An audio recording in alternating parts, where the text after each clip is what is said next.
कैसन सोचला है गरियार बर्दा काल। अरे ना पूछा रे, मुँह दिखावे लायक नहीं रहे ना बाप, ना पूछा। ऐसन कौन कर्म कई दे है सुनावा। अच्छा न सुना सुनावा। हाँ सुनावा। मिले बोलाए रही जान हमका साझ के, छूते काहे लाए छछड़ा लाए ना। मिले बोलाए रही जान हमका साझ के, मारी ना माँ बाप भाई ओकर हमका बांध के। अच्छा देखाई हम कुकुर शिकार हमका जान के। हो गया नरवा। अरे खाई हम कुकुर शिकार हमका जान के।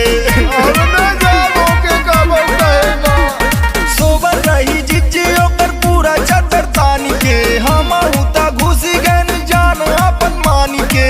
चिन्हे नहीं का हे मारी हम बाप भाई ओकर हमका बांध के। अरे खाई हम कुकुर शिकार हमका जान के।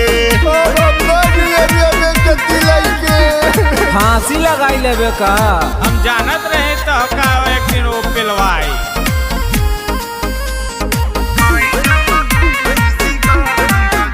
अरे मिला निकाह गुल गुल गलुआ करिया का सकूचिन, ओके बाद बाबू के हमारे नाव हमसे पूछिन। आखिर में कजरी पर गई मार दिन था। अरे ओरा हन लइके यही काल रे, हमर बाबू दही घर से निकाल रे।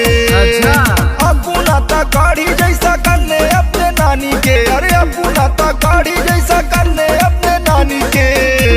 चतुर रही मारी हम बाप भाई ओकर हमका बांध के। चुप रहा चुप रहा। देखाई हम कुकुर शिकार हमका जान के। अब तू ही बतावा का करिए। तो कहता चुल्लू भर पानी में बूढ़ के मर जाए चाहिए। कहूँ सही ना मर जाए।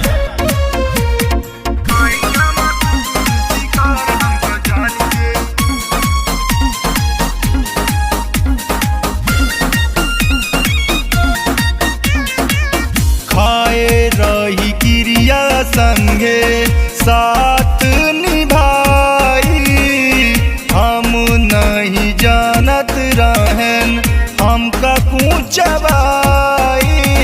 विद्या कसम खाए रही सुना लड्डू सनी औ सबरिया, उपेंद्र भैया काला गई न खबरिया। प्रेम दीपक हसत हनिहार के, दीपक बघेली हसत हनिहार के। अरे मारी हम बाप भाई ओकर हमका बांध के। चुप रहा चुप रहा। देखाई हम कुकुर शिकार हमका जान के।